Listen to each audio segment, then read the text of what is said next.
Alright, hello there. Welcome to a quick tour of our little arachnid collection. Let's take a look at some spiders. We'll start down here, and don't worry, I don't normally leave doors open like this. So let's begin with Spanky. This is a Tliltocatl vagans, commonly named Mexican red rum tarantula. Her name comes from the bright red hairs on her abdomen. Of course, we can't see much right now because ours is hiding deep in her tunnel.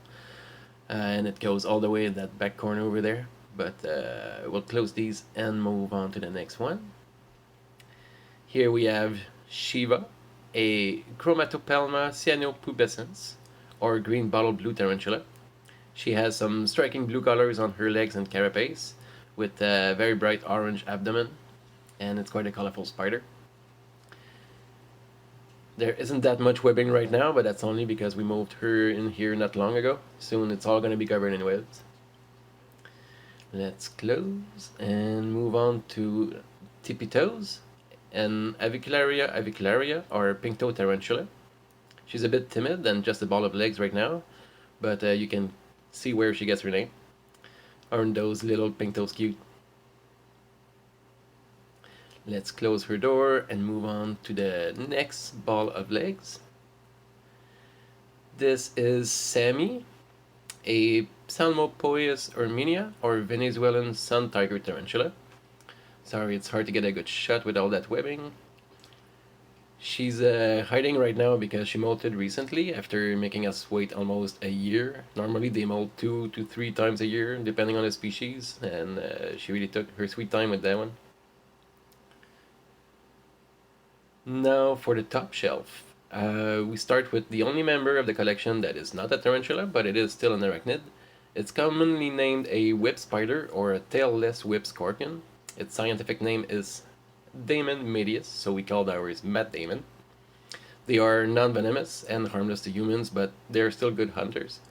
They use those strong spiked arms of theirs to grab their prey and devour it live, just like praying mantis do. Next, we've got Frizzle. She's a Tliltocatl albopilosum, commonly named curly hair tarantula. She's already quite fuzzy looking, but her hair is gonna grow longer and curlier as she gets bigger, and she'll look more and more like a plush animal. Let's move on to a Rayne Bo. This is a Caribena versicolor, commonly named Entity's pink toe tarantula. Let's see if I can give you guys a better look.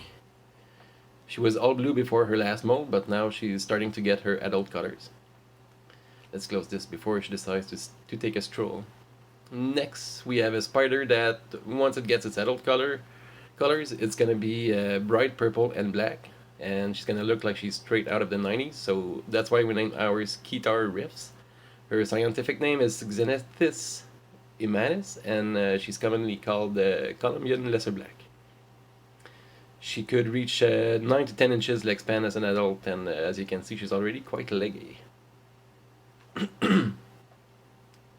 Let's move on to the next one. This one might be hard to see. This is Midnight. Her scientific name used to be Avicularia geroldi, but it was recently changed to Avicularia, same species as Tippitoes that we saw earlier. Ours is building a cocoon of web around her and resting like that most of the time. We suspect she's preparing to molt in the next few weeks, but time will tell. Let's continue our tour. Next we have Heartbutt, named after the pink heart shape on his abdomen. He's a Cyriocosmus elegans, or the Trinidad dwarf tiger tarantula. He's quite small, and he won't be growing any bigger than this. This is my finger as a comparison. Dwarf tarantulas are quite small, and this is a mature male, so no more molts, no more growing any bigger than this. Next on the tour, it's Teddybur, who is hiding very deep in her tunnel, which starts in this corner here and goes all the way to this back corner here. And this is an Aphonopelma chalcodes, or Arizona blonde tarantula. Ours is named Teddybur because it's supposed to be a very docile species. So far she's been quite shy, but that's only normal for a sling. We'll see how she turns out as she gets bigger. Here we have Machamp. Let me open this lid. This is a Brachypelma albiceps, or the Mexican golden red rump tarantula. She's getting pretty big for this enclosure and could use a bigger one soon. Next we have a tarantula species that is quite common. You can see it in the first Home Alone movie. As adults they have bright orange stripes around their knees, and that's why her common name is Mexican red knee tarantula. Her scientific name is Brachypelma hamori, so we name ours MC Hamori because we are dogs. Finally, we have Totoro, who is just the tiniest thing right now, but should grow to be the biggest of the collection. She is a Lasiodora parahibana, or the Brazilian salmon pink bird eater. This is the third biggest tarantula species of the world. She could grow to 10 or even maybe 12 inches of leg span. Anyway, there you have it. I hope you enjoy the tour.